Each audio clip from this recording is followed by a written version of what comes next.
In the early 1800s, war broke out between two clans in the North region, one ruled by the Rain Queen, Queen Majaji, and the other by the Bakwina clan.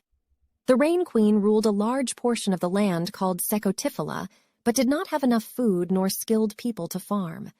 Due to her mystical powers, her lands were blessed with rain season in and season out, and it was beautiful.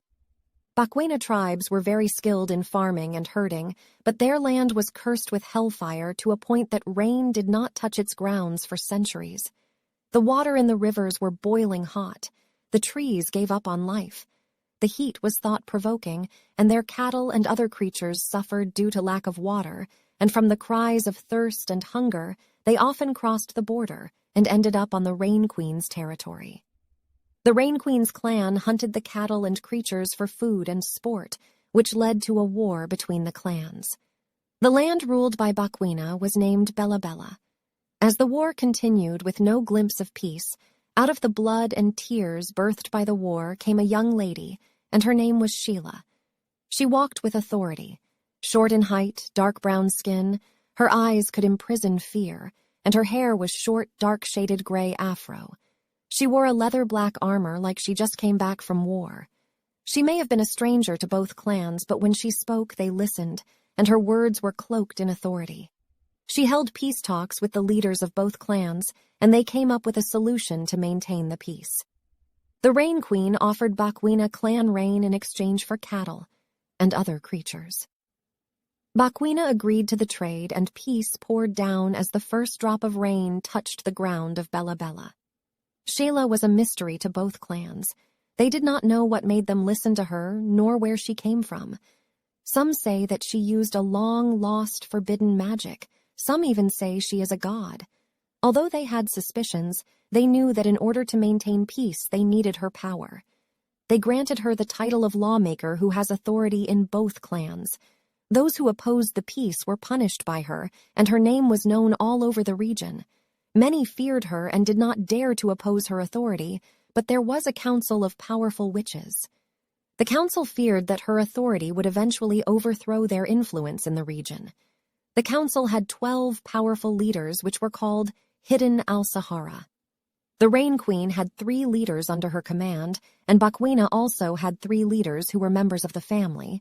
The rest of the leaders were scattered across the region and preferred to stay out of clan politics. The Hidden al-Sahara were vicious in their methods towards whom they deemed an enemy, but Šhela was no pushover.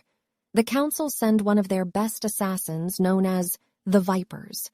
The name itself depicts how vicious they are with poisons. Šhela was on her way to the outskirts of Bella Bella as she came across the 7 assassins. Each held a knife dripping a deadly poison.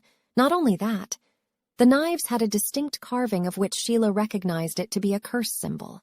A curse rumored to be created by gods.